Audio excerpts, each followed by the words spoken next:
الحمدللہ وحدہ والصلاۃ والسلام علی من لا نبی بعدہ وعلی آلہ واصحابہ الذین وفوا عہدہ اما بعد فاعوذ باللہ من الشیطان الرجیم بسم اللہ الرحمن الرحیم وجنبنی وبنی ان نعبد الاصنام صدق اللہ العظیم ان اللہ وملائکتہ یصلون علی النبی یا ایھا الذین آمنوا صلوا علیہ وسلموا تسلیما۔ دروشی پڑھیے الصلاۃ والسلام علیکہ یا رسول اللہ، الصلاۃ والسلام علیکہ یا نبی اللہ وعلی آلہ وصحبہ۔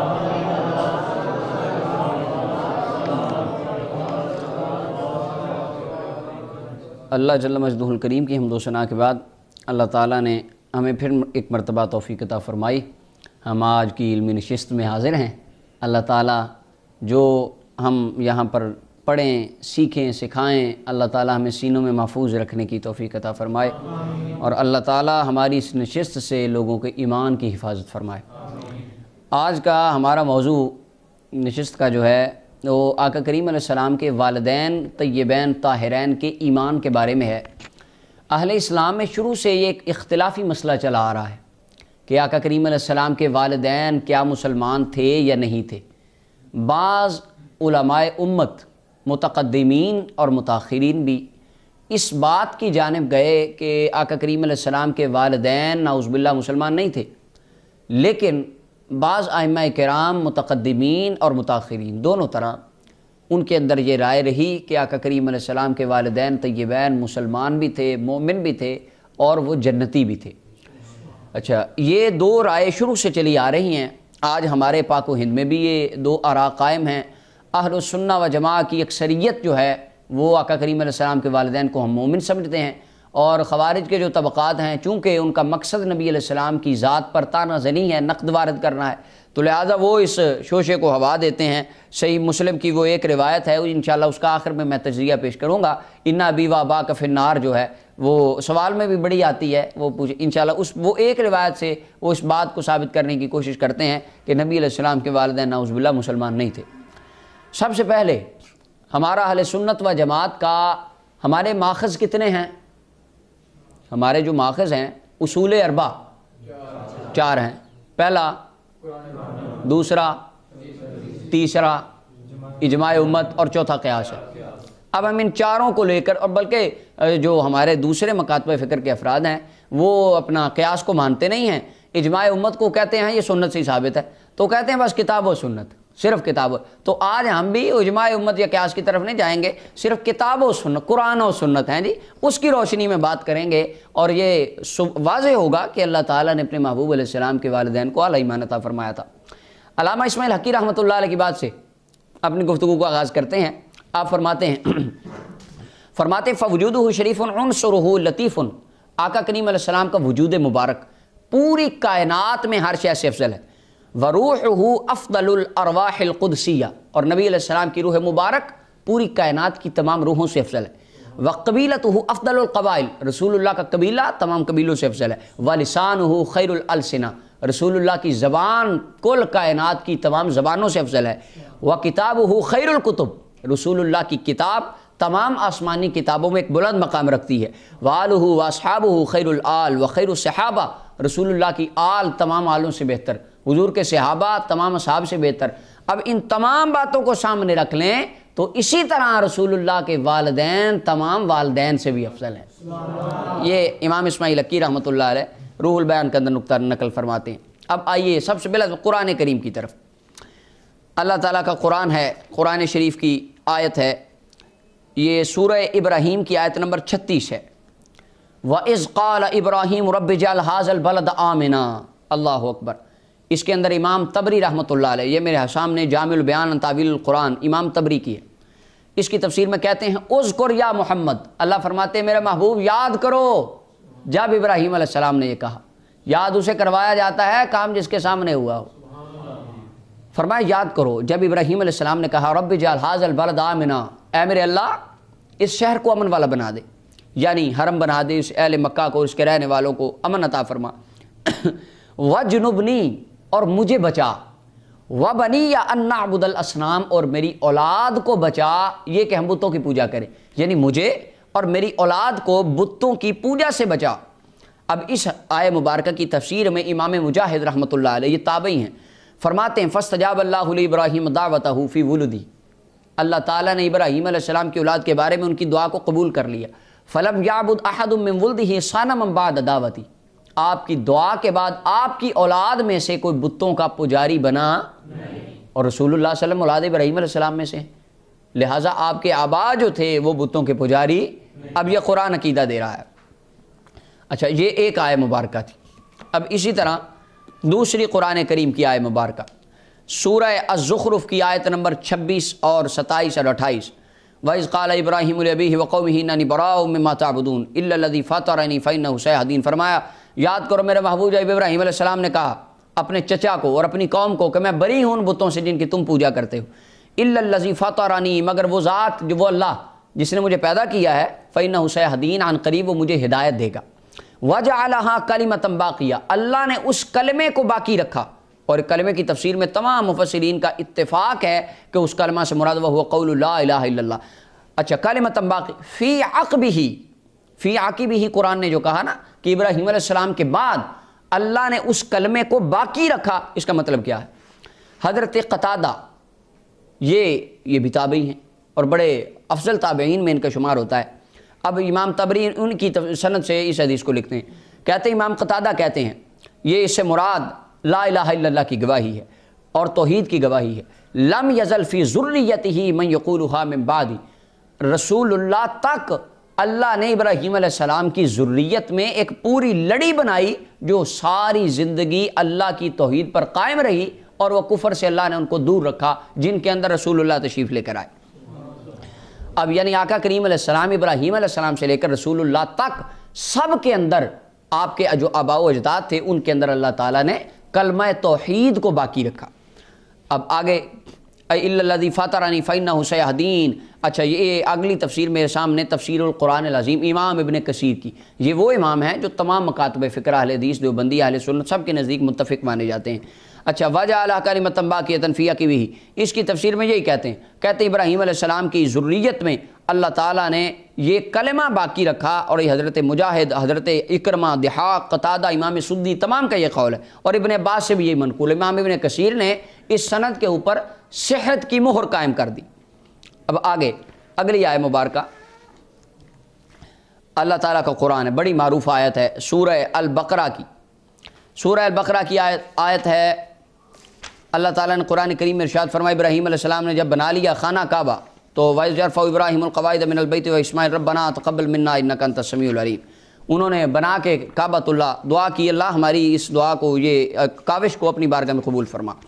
اس کے بعد آپ نے فرمایا ربنا وجعلنا مسلمین لک، الہی ہمیں سدا اپنی بارگاہ میں اسلام کی دولت عطا فرما، یعنی ہم سدا تیری عبادت کرتے رہیں، مسلمان رہیں. ربنا وجعلنا مسلمین لک ومن ذریتنا امتن، اور ہماری اولاد میں سے ابراہیم علیہ السلام دعا کر رہے ہیں ہم یا اللہ ایک تو میں مسلمان رہوں، میرے بیٹے جناب اسماعیل علیہ السلام مسلمان رہیں، ومن ذریتنا امتن، اور ہماری ذریت میں ایک ایسی جماعت پیدا فرما مسلمۃ لک جو سدا مسلمان رہے. اب آپ نے جب یہ دعا کی امام طبری سے لے کر تمام مفسرین نے لکھا، یہ میں ابن کثیر سے پڑھ رہا ہوں. امام ابن کثیر اس کی تفسیر میں کہتے ہیں حضرت اکرمہ فرماتے ہیں، اکرمہ کی سند سے یہ حدیث انہوں نے لکھی ربنا وجعلنا مسلمین لک، اے اللہ ہم سدا مسلمان رہیں. قال اللہ قد فعلت، آواز قدرت آئی میرے پیارے میں نے تیری دعا قبول کر لی. پھر فرمایا ومن ذریتنا، ہماری اولاد میں ایک ایسی جماعت پیدا کر دے مسلمۃ لک جو سدا مسلمان رہے. قال اللہ قد فعلت، آواز قدرت آئی پیارے خلیل میں نے تیری اس دعا کو بھی قبول فرما لیا. تیری ذریت میں ایک ایسی جماعت رہے گی جو سدا مسلمان رہے گی اور وہ بتوں کے قریب نہیں جائے گی. اچھا آگے پھر اگلی جو دعا ہے ابراہیم علیہ السلام کہتے ہیں یا اللہ ایک تو میں مسلمان رہوں، میری ذریت میں سے ایک جماعت مسلمان رہے. ربنا وابعث فیہم رسولا منہم، اللہ وہ جو جماعت ایک مسلمان رہے گی نا. اب یہ قرآن ہے، اب یہ کوئی حدیث بھی نہیں ہے جیسے کوئی ضعیف کہہ دے یا کوئی تفسیری قول بھی نہیں ہے جیسے کوئی رد کر دے، یہ قرآن کی نصیحت ہی ہے. ابراہیم علیہ السلام فرماتے ہیں ربنا وابعث فیہم رسولا منہم، اللہ وہ جو مسلمانوں کی جماعت ہوگی نا ان میں سے تو اپنا آخری رسول پیدا فرما. اب اس سے پتہ چلا رسول اللہ آئے مسلمانوں میں سے ہیں، لہٰذا اس سے یہ معلوم ہو گیا آقا کریم علیہ السلام کے والدین آبا اور امہات تمام کو اللہ تعالیٰ نے دولت اسلام عطا فرمائی تھی۔ یہ ابراہیم علیہ السلام کی اس دعا کا ثمرہ ہے، اور یہ قرآن کریم کے اندر جناب ابراہیم علیہ السلام کی دعا کا ذکر اللہ تعالیٰ نے خود فرمایا۔ آگے ساری اب اس دعا کو امام ابن کثیر آگے وہ حدیثیں لکھتے ہیں ساری، حضرت ارباز ابن ساریہ سے یا حضرت ابو امامہ سے، نبی علیہ السلام نے فرمایا دعوت ابی ابراہیم، میں اپنے باپ ابراہیم علیہ السلام کی دعا ہوں جو انہوں نے کعبہ بنانے کے بعد میرے لیے مانگی تھی، وہ یہ دعا ہے۔ اب یہ قرآن کریم کی تیسری آیت، قرآن کریم کی چوتھی آیت مبارکہ، سورہ شعراء کی آیت نمبر 218 اور 219۔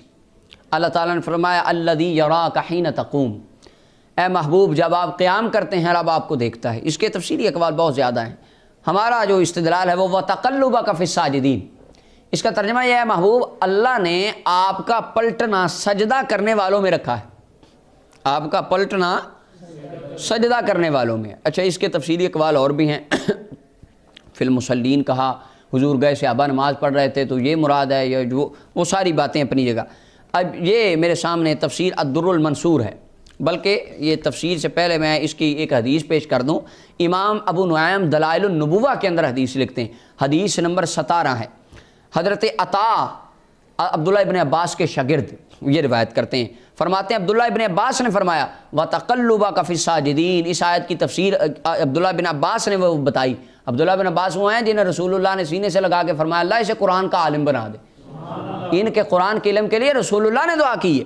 اب وہ کیا فرماتے ہیں؟ فرماتے ہیں ما زال النبی صلی اللہ علیہ وسلم یتقلب فی اصلاب الانبیاء حتی ولدت امہ، حتیٰ اس کا مطلب یہ ہے اللہ تعالیٰ نے آقا کریم علیہ السلام کو آدم علیہ السلام سے لے کر حضور حضرت جناب عبداللہ اور آمنہ تک انبیاء کی صلبوں سے گزارا، یعنی حضور کے آبا میں انبیاء ہوئے ہیں اور اولیاء ہوئے ہیں جو اللہ تعالیٰ کے نیک بندے تھے، اور امام حسمی کہتے ہیں یہ حدیث کی سند بالکل صحیح ہے۔ اچھا اب آگے دیکھیے، یہی حضرت قتادہ سے اور مسند بزار میں امام طبرانی نے، امام بہقی نے یہ ساری حدیثیں لکھی، یہ در المنصور کے اندر امام سیوطی نے اسے جمع کر دیا۔ وَتَقَلُّبَكَ فِي السَّاجِدِينَ، امام مجاہد کہتے ہیں اس کا مطلب یہ ہے من نبی الی نبی، فرمایا نبیوں سے نبیوں کی طرف ہوتا ہوا میں آیا حتیٰ کہ اللہ تعالیٰ نے مجھے دنیا پہ بھیج دیا۔ اب آگے، اب یہ کمال کی روایت ہے، حضرت عبداللہ ابن عباس فرماتے ہیں سالت رسول اللہ صلی اللہ علیہ وسلم، یہ تفسیر در المنصور ہے امام سیوطی رحمۃ اللہ علیہ کی 5ویں جلد ہے، سورہ شعراء کی آیت نمبر 218 کی تفسیر میں صفحہ نمبر 184 ہے۔ حضرت عبداللہ بن عباس فرماتے میں نے نبی صلی اللہ علیہ وسلم کو فرماتے سنا، حضور سے سوال کیا بے ابی انت و امی یا رسول اللہ، حضور میرے ماں باپ قربان، این کنت و آدم فی الجنہ، یا رسول اللہ آپ کدھر تھے جب آدم جنت میں تھے؟ کمال کا سوال کر دیا، یا رسول اللہ آپ کدھر تھے؟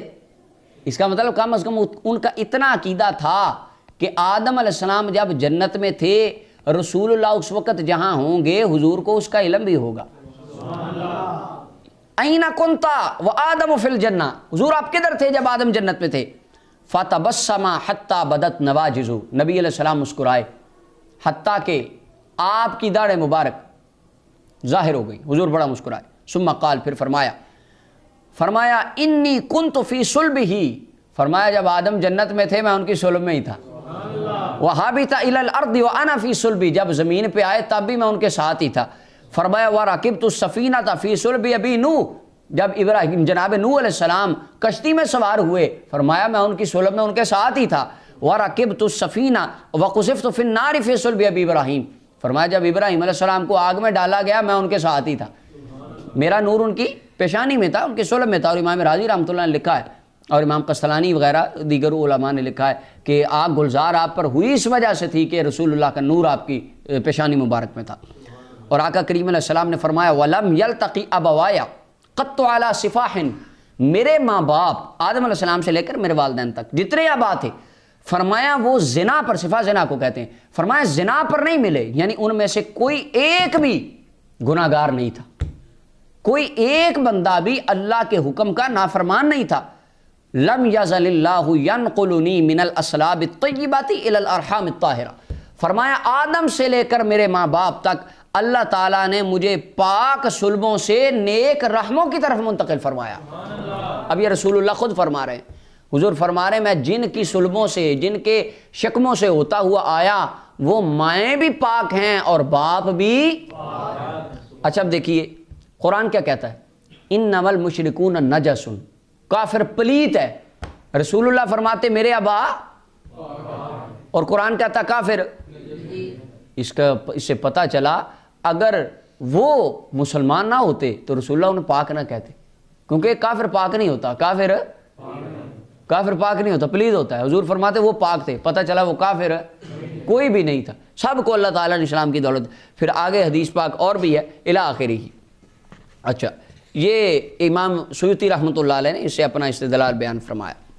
اس سے آگے یہ میرے سامنے اب علامہ علوسی رحمۃ اللہ علیہ ہیں، یہ اس کی تفسیر میں، یہ علامہ علوسی ہیں، سورہ شعراء کی آیت نمبر 218 روح المعانی، اس کی تفسیر میں یہ وہی بات کرتے ہیں، کہتے ہیں امام ابو نعیم ابن عباس سے روایت کرتے ہیں کہ آقا کریم تقلبک فی الساجدین سے مراد ہے کہ رسول اللہ نیکوں سے نیکوں میں آئے ہیں، سارے رسول اللہ کے باپ بھی پاک تھے، حضور کی ساری مائیں بھی۔ اچھا یہ کہتے ہیں اس سے یہ مراد۔ اچھا اگلی جو بات کی نا، کہتے ہیں وہ وستدل، اور استدلال کیا گیا اس آیت سے نبی علیہ السلام کے ایمان پر، کما ذهب الیہ کثیر من اجلۃ اہل سنت، بڑے بڑے علماء اہل سنت نے اسے استدلال کیا ہے۔ اچھا امام علامہ علوسی کہہ رہے ہیں، اب آگے جو بات کی وہ بڑی کمال کی بات، کہتے انی اخشى الکفر علی من یقول فیہما رضی اللہ تعالی عنہما علی رغم انف علی القاری علی جی القاری۔ یہاں پر امام علامہ علوسی فرماتے ہیں جو بندہ رسول اللہ کے ماں باپ کو کافر کہے مجھے ڈر ہے کہیں وہ کافر ہو کے نہ مرے، یہ علامہ علوسی کہہ رہے ہیں۔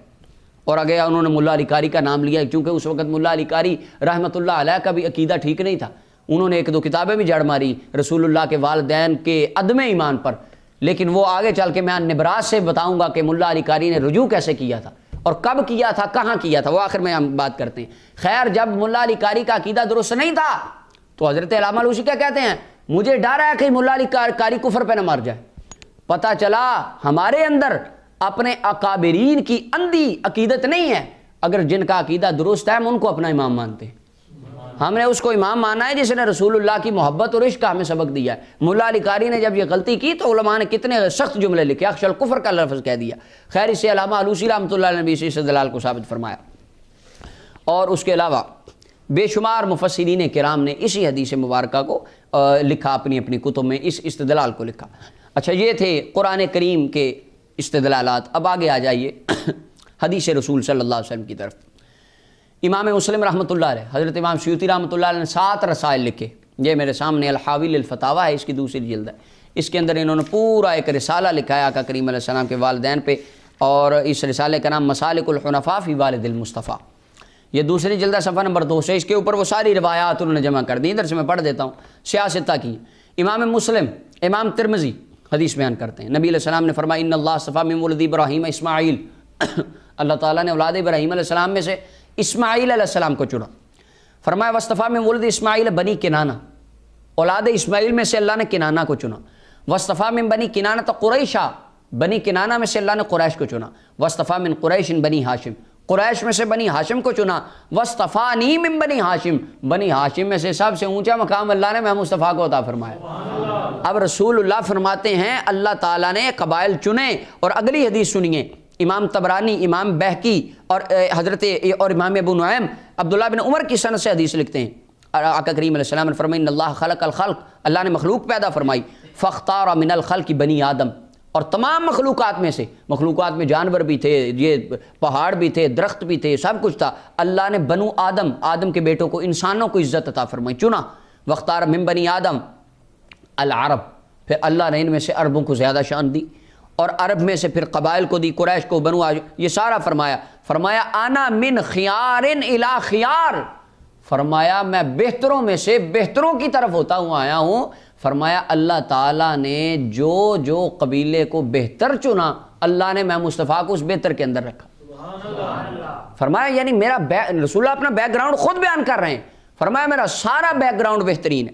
اور اگلی حدیث کے اندر اس طرح آقا کریم علیہ السلام نے فرمایا، امام ترمذی نے اس حدیث کو حسن کہا، امام بہقی اس حدیث کو لے کر آئے، عبداللہ ابن عباس رضی اللہ تعالیٰ فرماتے ہیں نبی صلی اللہ علیہ وسلم فرمایا ان اللہ حین خلقنی، اللہ تعالیٰ نے جب مجھے پیدا کیا، اللہ تعالیٰ نے مجھے بہترین مخلوق میں سے پیدا فرمایا، پھر فرمایا ثم خلق القبائل، اللہ نے قبیلے بنائے، مجھے بہترین قبیلے میں رکھا۔ پھر اللہ نے لوگ بنائے، مجھے بہترین قبیلوں میں رکھا۔ کس میں رکھا؟ بہترین۔ اللہ تعالیٰ کافر کے بارے میں کیا فرماتا ہے؟ نجس، اور فرمایا وانتم الاعلون ان کنتم مؤمنین وللہ العزۃ ولرسولہ وللمؤمنین۔ فرمایا عزت والے، بہترین شان والے مومن ہیں، کافر نہیں ہیں۔ اور رسول اللہ کیا فرماتے ہیں؟ اللہ نے مجھے کس میں رکھا؟ بہترین لوگوں میں۔ قرآن کہتا ہے کافر بہترین ہیں، اب رسول اللہ کا یہ فرمان بتاتا ہے، فرمایا میرے ماں باپ بہترین اس طرح ہیں، وہ اللہ کو ماننے والے ہیں اور میں مصطفیٰ کے ماں باپ ہیں۔ یہ دو نسبتیں اللہ نے ان کو عطا فرمائیں۔ فرمایا بہترین جان۔ پھر ثم حین خلق البیوت، پھر جب اللہ نے گھر بنائے نا، جعلنی من خیر بیوتہم، اللہ نے مجھے بہترین گھروں میں رکھا۔ اب رسول اللہ جس سیدہ آمنہ کے گھر میں آئے، سرکار خود فرماتے ہیں میری ماں کا گھر پوری کائنات کے گھروں میں سے سب سے زیادہ شان والا۔ فرمایا فانا خیرہم بیتا و خیرہم نفسا، فرمایا میری ذات بھی سب سے اعلیٰ ہے، میرا گھرانہ بھی سب سے اعلیٰ ہے۔ اب رسول اللہ کتنی اب اس کے بعد کیا رہ جاتا ہے پیچھے کہ بندہ کہے نہیں جی وہ تو نعوذ باللہ مسلمان نہیں تھے۔ اس کے علاوہ آگے امام حاکم نے حدیث لکھی، چلیں ایک روایت آخری میں عرض کر دوں۔ امام طبرانی موجم الاوس کے اندر، امام بہقی دلائل النبوہ کے اندر حدیث لکھی ہے، عائشہ صدیقہ فرماتی، امام دارمی نے مسند الفردوس میں لکھا، دیگر علماء نے، نبی علیہ السلام نے فرمایا مجھے جبریل آئے میرے پاس، جبریل نے آ کے کہا قلبت الارض مشارقہا و مغاربہا، یا رسول اللہ میں زمین پھرا، مشرق میں بھی گیا مغرب میں بھی گیا، فلم ارى رجلا افضل من محمد، آپ سے افضل بندہ کائنات میں نے دیکھا ہی کوئی نہیں۔ یہ جبریل کہہ رہے ہیں۔ اور پھر آگے فرمایا قلبت الارض مشارقہا و مغاربہا، یا رسول اللہ میں زمین پھرا، مشرق بھی گیا مغرب بھی گیا، میرا رسول اللہ آپ کے خاندان سے اعلیٰ خاندان جبریل کی آنکھ نے دیکھا ہی نہیں۔ جیسے یا رسول اللہ آپ بے مثال ہیں اور آپ کی شان سب سے نرالی ہے، اس طرح آپ کا خاندان بھی بے مثال ہے۔ یہ حضرت جبریل علیہ السلام کی گواہی رسول اللہ نے، اور امام سیوطی نے بہت زیادہ اس کے اوپر لکھا کہ آقا کریم علیہ السلام اپنی نماز میں دعا کرتے تھے، اگر وہ کافر تھے حضور دعا کرتے تھے کہ رب اغفر لی ولوالدی، اللہ میرے ماں باپ کو بخش دے، تو کافر کے لیے تو دعا نہیں کی جاتی۔ اور پھر قرآن میں فرمایا رب ارحمہما کما ربیانی صغیرا، میرے محبوب اپنے ماں باپ کے لیے دعا کیجئے، اے اللہ ان پر رحم فرما جیسا انہوں نے بچپن میں مجھے پالا۔ کافر کے لیے تو رحمت کی دعا نہیں کی جاتی، لہذا قرآن سے استدلال امام سیوطی نے 7 رسالے لکھے ہیں، تفصیل کے جو دلائل ہیں وہ انہوں نے اس کے اندر بیان فرما دیے۔ اچھا اب یہ احادیث طیبات میں نے 2-4 اجمالاً عرض کر دی، اب آگے آ جائیے تاریخ کی روشنی میں۔ یہ میرے سامنے المواہب اللدنیہ ہے، امام قسطلانی رحمۃ اللہ علیہ کی پہلی جلد ہے، صفحہ نمبر 168 ہے۔ رسول اللہ کی والدہ امام ابو نعیم نے بھی اس حدیث کو لکھا، حضور کی والدہ جب رسول اللہ کو لے کر واپس آ رہی تھی، رسول اللہ کی عمر 6 سال یا بعد میں کہا 7 سال تھی، تو حضرت آمنہ کی طبیعت خراب ہو گئی رضی اللہ عنہ علیہ السلام، تو جب ان کے وصال کا وقت آیا تو انہوں نے رسول اللہ کو اپنی گود میں بٹھا لیا۔ کیا فرمایا؟ اشعار کیا پڑھے؟ بارک اللہ فیک من غلامی یبن الذی من حومت الحمامی، نجا بعون الملک المنعامی، فؤادی غدات ترب بالسہامی، بمئۃ من ابل سوامی، ان صح ما ابصرت فی المنامی۔ یعنی وہ سارا حضرت عبداللہ رضی اللہ عنہ کا بیک گراؤنڈ بتایا کہ وہ 100 اونٹ ان کے لیے فدیہ دیے گئے، بیٹا کیونکہ تو اللہ تعالیٰ نے تجھے ان کی صلب میں رکھا تھا۔ حضور کی یہ شان بیان کی، آبا کی بات کی۔ پھر فرمایا بیٹا ما ابصرت فی المنامی، جو میں خواب میں دیکھتی رہی ہوں نا، جو مجھے خوابیں آتی رہی ہیں تیرے بارے میں، اور حضور علیہ السلام فرمایا میں وہ ہوں جو میری اماں نے مجھے خواب میں پہلے دیکھا تھا، نور۔ فرمایا جو میں خواب میں دیکھتی رہی ہوں، فَأَنْتَ مَبْعُوثٌ إِلَى الْأَنَامِ، اللہ تجھے پوری کائنات کا نبی بنانے والا ہے۔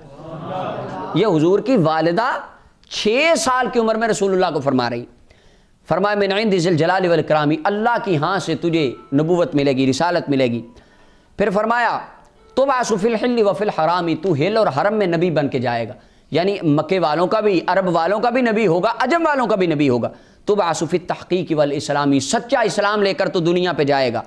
اب اگلی بات، دین ابیک البر ابراہیمی، فرمایا اپنے نیک باپ جناب ابراہیم علیہ السلام کے دین پر رہنا۔ فاللہ انہاک عن الاصنام، بیٹا میں تجھے اللہ کی قسم دے کر بتوں سے روکتی ہوں، بتوں کے قریب نہ جانا۔ یہ کون فرما رہی ہیں؟ رسول اللہ کی، اور فرما کس کو رہی ہیں؟ اپنے سید زادے نور زادے رسول اللہ صلی اللہ علیہ وسلم کو۔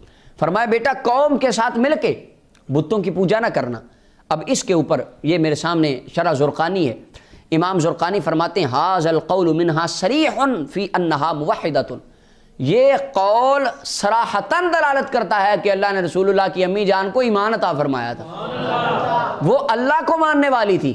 یارو اگر صدیق اکبر ماں کے پیٹ میں ہوں تو ماں کو بت کے آگے جھکنے نہ دیں، تو جب اس صدیق کے آقا جس ماں کے پیٹ میں ہوں وہ ماں بت کی پوجا کیسے کر سکتی ہے؟ اور سیرت المصطفیٰ میں علامہ شبلی نعمانی نے غالباً لکھا ہے کہ جب عربوں میں یہ دستور تھا، جب کوئی ماں کے پیٹ میں بچہ آتا تو بتوں کے نام لات منات عزا کے نام کے کڑے کنگن لوہے کے لا کر عورت کو ڈالے جاتے، کہا جاتا تھا یہ کڑے اس کے بیٹے کو بچائیں گے نظر بد سے۔ سیدہ آمنہ سلام اللہ علیہا چونکہ رہتے اس معاشرے میں تھے، خود موحدہ تھیں، آپ کے قبیلے کی عورتیں لے آئیں اور انہوں نے دھکے سے سیدہ آمنہ رضی اللہ کو کنگن پہنائے کہ تیرے بچے کی حفاظت ہوگی، اور سیرت کی کتابوں میں آتا ہے جب آپ نے کنگن پہنے وہ کنگن آپ کے جسم سے لگے تو لوہے کے کنگن ٹوٹ کے نیچے گر گئے، دوسرے دن بیبیاں پھر گئیں کنگن لائیں ٹوٹ گئے، تیسرے دن پھر گئیں لائیں ٹوٹ گئے، آواز آئی آمنہ تیرے پیٹ میں جو ہے یہ بتوں سے توڑنے والا ہے، اللہ سے جوڑنے والا ہے، یہ تو پوری کائنات کا نبی بنے گا۔ لہٰذا اگر جناب صدیق اکبر اپنی ماں کو پیٹ میں ہونے کے باوجود بتوں کے آگے جھکنے نہیں دیتے تو رسول اللہ کیسے جھکنے دیں گے؟ تو یہ آیات بینات، یہ اشعار سیدہ آمنہ سلام اللہ علیہا کے اس بات پر وضاحت کے ساتھ دلالت کرتے ہیں، اور بطور دلیل سب سے بہت عظیم یہ دلیل ہے کہ آقا کریم علیہ السلام کی والدہ موحدہ تھی، اللہ کی توحید پر ایمان رکھنے والی تھی۔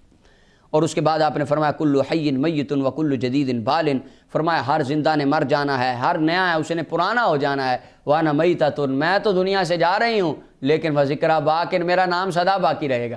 کیوں؟ وقد ترکت خیرا وولدت طہرا، میں نے نبیوں کے سلطان کو جنم دیا ہے اور میں رسول اللہ کی ماں بننے کا شرف حاصل کر کے دنیا سے جا رہی ہوں۔ دیکھ لیں پھر آج 1400 سال گزر گئے، رسول اللہ کی والدہ کا ذکر آج بھی ہو رہا ہے، ان کی شان کے ڈنکے آج بھی بج رہے ہیں۔ اس کے آگے امام سیوطی رحمۃ اللہ علیہ نے اصحاب الفطرت کے اندر بھی ان کو ذکر کیا۔ اچھا اب یہاں پر علماء فرماتے ہیں کہ آقا کریم علیہ السلام کے جو والدین تھے ان کے بارے میں 3 طرح کے اقوال ہیں، ٹیشو لے کے آئیں، 3 طرح کے اقوال ہیں۔ سب سے پہلا کہ وہ لوگ فطرت اسلام پر تھے، یعنی وہ پہلے تھے دین ابراہیمی کے اوپر ان کا وصال ہو گیا، فطرت اسلام پر تھے۔ دوسرا قول یہ ہے کہ رسول اللہ صلی اللہ علیہ وسلم نے انہیں وقت وصال کے بعد زندہ فرما کے کلمہ پڑھا دیا۔ ابراہیم علیہ السلام کی ملت پر تھے، بعض نے کہا وہ اس پر بھی نہیں تھے، موحد تھے، بعض نے کہا رسول اللہ نے ان کو وصال کے بعد کلمہ پڑھایا۔ اچھا یہ وہ آتا ہے ضعیفہ حدیث کے اندر آتا ہے کہ آقا کریم علیہ السلام کو زندہ فرمایا اور کلمہ پڑھا دیا۔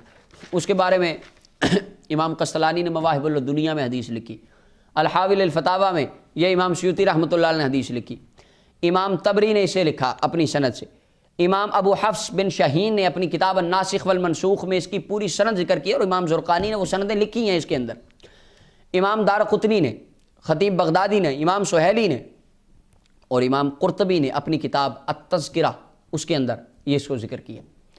حدیث حضرت ماں صدیقہ فرماتی رسول اللہ حج کر رہے تھے، واپس آ رہے تھے تو حجور کی وادی آئے، حضور غمگین تھے، کچھ دیر حضور نگاہوں سے اوجھل ہو گئے، پھر حضور آئے مسکرا رہے تھے، میں نے کہا یا رسول اللہ کیا پہلے آپ غمگین تھے اب خوش ہیں؟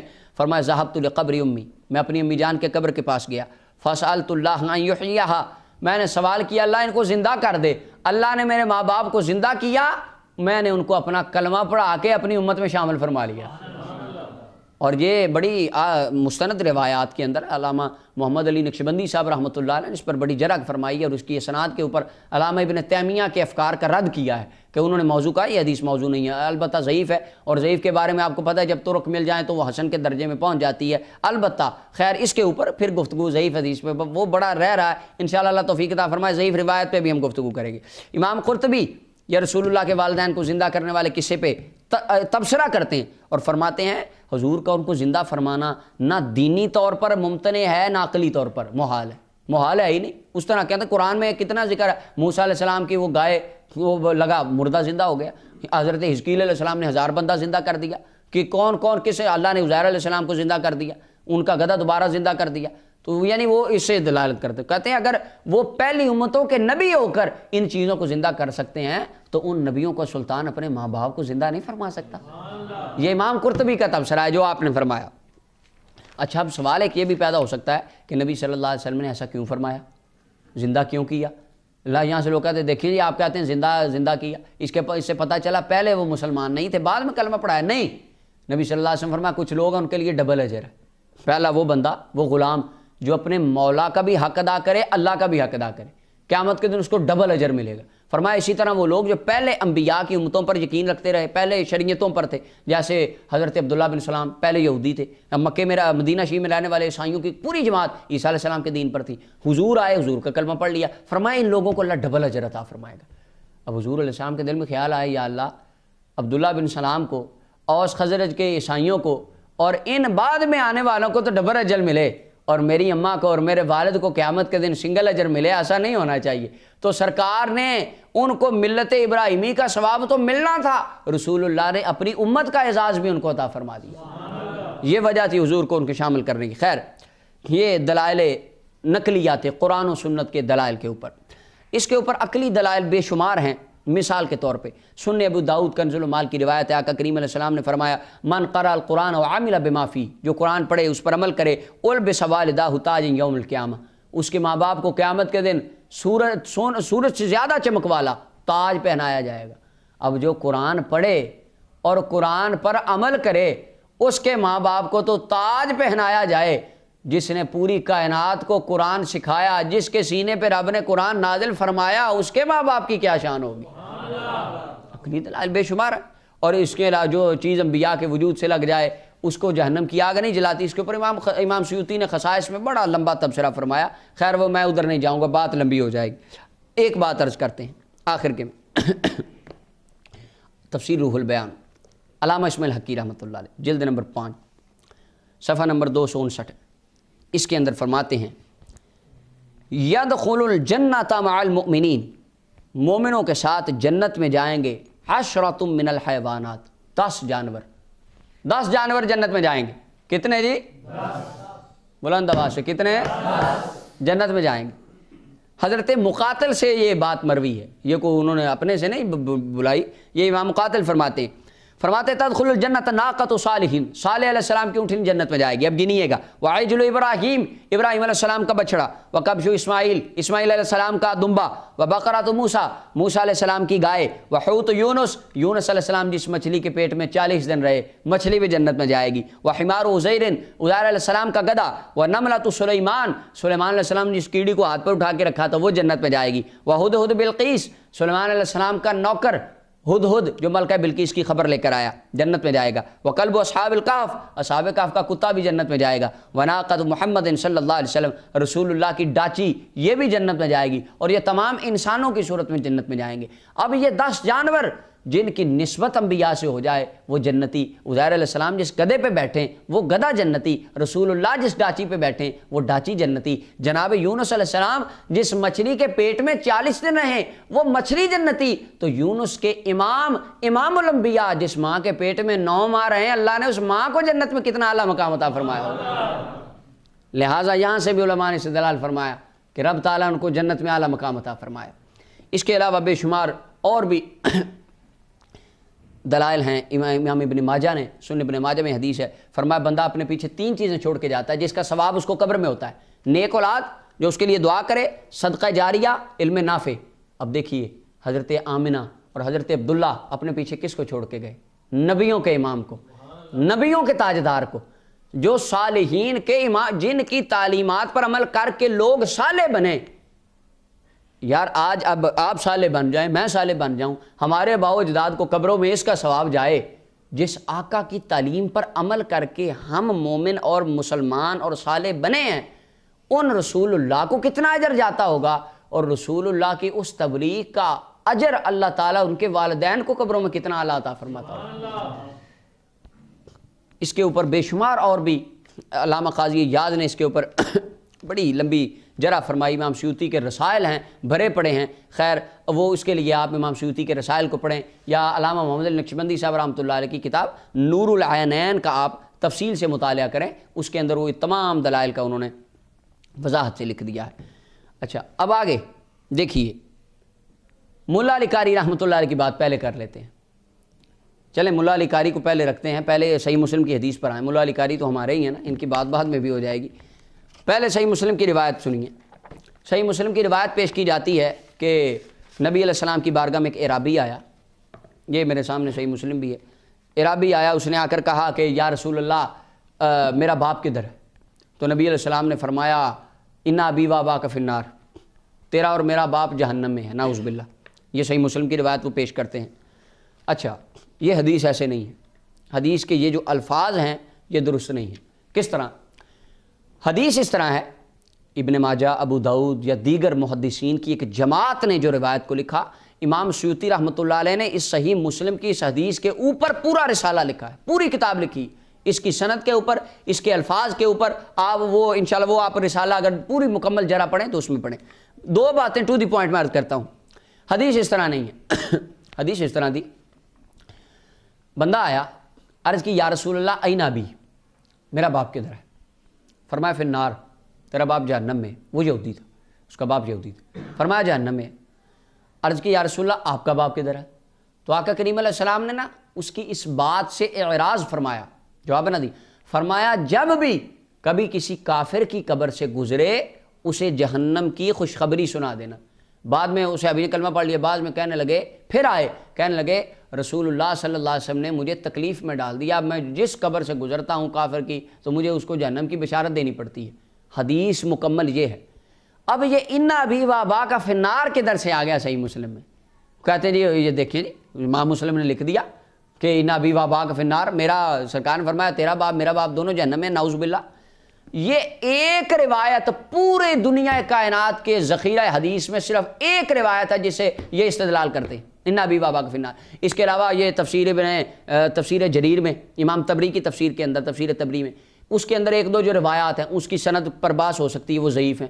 مستدرک کی ایک روایت پیش کرتے ہیں ابو ملیکہ کے بیٹوں کو فرمایا ان امی و امکما فی النار، وہ حدیث بھی جعلی ہے، وہ ضعیف ہے، وہ قابل استدلال نہیں ہے۔ یعنی پورے ذخیرہ حدیث، ایک طرف دیکھیں قرآن کی کتنی آیتیں ہیں، یہ ڈھیر لگا ہے، رسول اللہ کی حدیثیں ہیں، حضور کے اپنے فرمان ہیں، صحابہ تاریخ کی گواہیاں ہیں، اور ایک طرف وہ ایک روایت دو لائنوں کی، وہ اس کو بنیاد بنا کے وہ سب کو شواہد کو ٹھکرا دیتی ہیں۔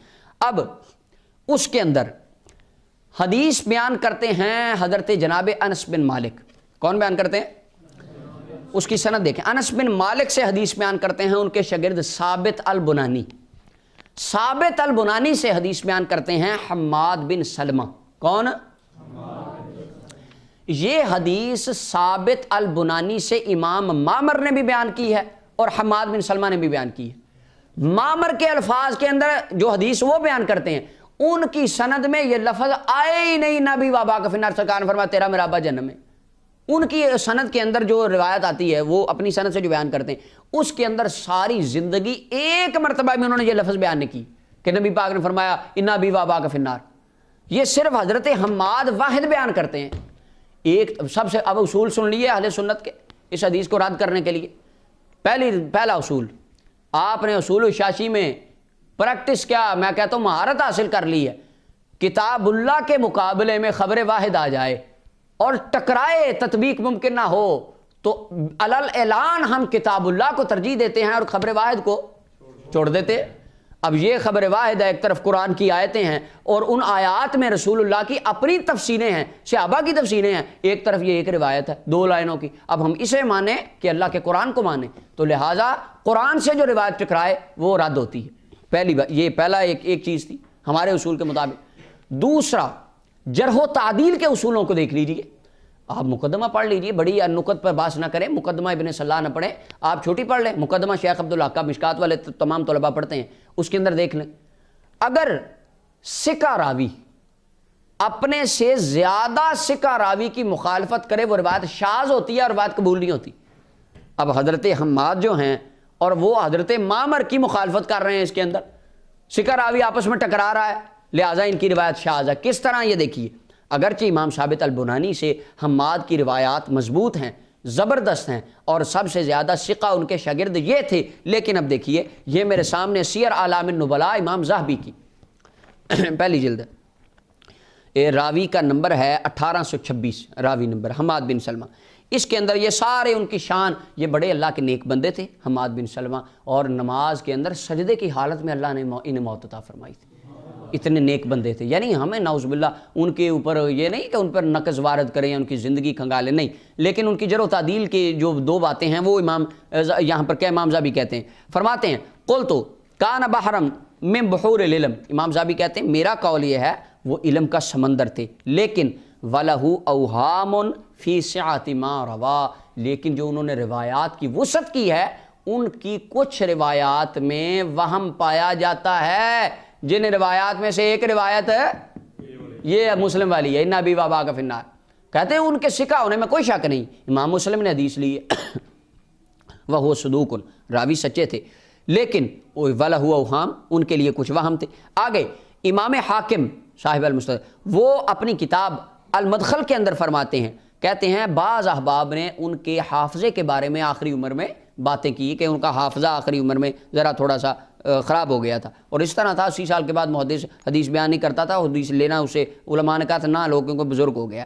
اچھا کہتے ہیں امام مسلم نے یہ حدیث بھی امام مسلم نے لکھی، امام مسلم رحمۃ اللہ علیہ نے صحیح مسلم کے اندر اصول کی روایات کے اندر عقیدے کی اصول کی روایت یعنی بنیاد ہے عقیدہ جو ہے، اصول کی روایات میں ایک حدیث بھی حماد بن سلمہ سے نہیں لی. کیوں؟ کیونکہ انہیں بھی پتا تھا کہ وَلَهُ أَوْهَامٌ ان کچھ اوہام ہیں، لہذا وہ یہ اِنَّ أَبِي وَأَبَاكَ فِي النَّارِ والی لے آئے، کیونکہ یہ شاید ان کے نزدیک اصول کی نہیں تھی. لہٰذا امام مسلم نے بھی ان سے روایت لینے میں احتیاط کیا، اور امام بخاری نے ان سے حدیث لی کوئی نہیں. وہ ایک آدھی کہتے ہیں وہ کتاب الرقاق میں چند ایک ہیں شواہد میں امام بخاری لائے وغیرہ لی نہیں، کیونکہ امام بخاری جانتے تھے کہ ان کی کچھ روایات میں اور راوی سکہ ہیں اگرچہ. اب آگے قال احمد بن حنبل، امام احمد بن حنبل رحمۃ اللہ علیہ کیا فرماتے ہیں ساری ان کی شان بیان کرنے کے بعد، امام زابی لکھ رہے ہیں سیر اعلام النبلاء، کہتے ہیں فل احتیاط اس مسئلے میں ہے اللہ یحتج بہ فیما یخالف الثقات، جن روایات میں حماد بن سلمہ سکہ راویوں کی مخالفت کرے وہ روایت ان سے لی جا سکتی، یا امام احمد بن حنبل نے فتویٰ دے دیا کہ صحیح مسلم کی روایت حماد بن سلمہ سے نہیں لی جا سکتی، وہ روایت شاذ ہے. امام مسلم نے لکھی، ان کا اپنا ایک نظریہ تھا، ان کے اصول تھے، ہر محدث اپنے اصول کے مطابق روایت لکھتا ہے، انہوں نے لکھ دی، لیکن ہمارے لیے دلیل اللہ کا قرآن ہے، رسول اللہ کا فرمان ہے، صحابہ کی تفاسیر ہیں. اب دیکھیں حماد بن سلمہ زیادہ سکہ ہے کہ عبداللہ بن عباس؟ ظاہری سی بات ہے یار، عبداللہ بن عباس سے زیادہ سکہ رسول اللہ ہیں کہ نہیں؟ رسول اللہ کے فرمایا میرا کلام کلامی کا کلام اللہ، میری بات خدا کی بات کی طرح ہے. مشکات المصابیح کے اندر، وہ کتاب سنہ کے اندر سارے، اور اس کے اندر سنن ابن ماجہ کے اندر یہ روایت اس طرح کی کافی ملتی ہیں. تو آقا کریم علیہ السلام نے خود فرمایا، کیا فرمایا؟ اللہ نے مجھے پاک سلبوں سے نیک رحموں کی طرف منتقل فرمایا، اور یہاں کہہ رہے ہو جہنمی، لہٰذا یہ روایت قبول ہو سکتی. بس لو امام زابی کے اصول، امام احمد بن حنبل کا فتویٰ آ گیا، امام بخاری کا عمل آ گیا، امام حاکم کا قول آ گیا، امام زابی کا قول آ گیا، یہ اِنَّ أَبِي وَأَبَاكَ فِي النَّارِ والی روایت قابل قبول نہیں. اچھا یہ اس روایت کا رد ہو گیا. اب آخر کے اندر امام سیوطی رحمۃ اللہ علیہ، امام سیوطی نے جو لکھے 7 رسالے، اور ملا علی قاری، ملا علی قاری رہ گئے. جب ہم بات کرتے ہیں نا کہ وہ نہیں، تو کہتے ہیں جی ملا علی قاری نے کتاب لکھی ہے نبی پاک کے والدین کے عدم ایمان کے بارے میں. آپ کہتے ہیں آپ کیسے سنی ہیں، آپ کیسے حنفی ہیں؟ ملا علی قاری حنفی، انہوں نے تو لکھا ہے کہ وہ مسلمان نہیں تھے. میں کہتا ہوں، اور بلکہ تمام علماء نے اس کو لکھا ہے، ہم ان کے جواب میں یہ کہتے ہیں ملا علی قاری رحمۃ اللہ علیہ نے وصال سے پہلے اس عقیدے سے توبہ کر لی تھی، اس عقیدے سے رجوع کر لیا تھا. اگرچہ پہلے ان کا عقیدہ یہ خراب تھا، ہم بالکل اگر ملا علی قاری کا عقیدہ تھا، اگر امام نووی کا یہ عقیدہ تھا تو ہم ان کے اس عقیدے کو مانتے. عقیدے میں کسی کی تقلید نہیں ہے، عقیدہ ہم نے داتا علی حجویری سے لیا، خواجہ اجمیری سے، جن کے ہر عقیدے میں عشق رسول کی خوشبو آتی ہے. اب ملا علی قاری نے رجوع کیسے کیا؟ ایک بات اس پہ میں عرض کر دوں. اچھا امام راضی فرماتے ہیں انہما مات علی ملت ابراہیم، رسول اللہ کے والدین ملت ابراہیم پر دنیا سے گئے. امام سیوطی نے اس کے اندر 6 رسالے لکھے، بعد ان کا 7 لکھے، 4 لکھے، جتنے بھی لکھے. اچھا اور تمام انبیاء کے آباء کا ایمان ثابت کیا. اچھا کہتے ہیں وعارضہ علی بن سلطان القاری. اب یہ میرے ہاتھ میں النبراس ہے شرح عقائد، حضرت علامہ محمد عبد العزیز فرہاروی رحمۃ اللہ علیہ کی، اور یہ مکتبہ حقانیہ ملتان، یہ پاکستان کی چھپی ہے، اس کا صفحہ نمبر 316 ہے.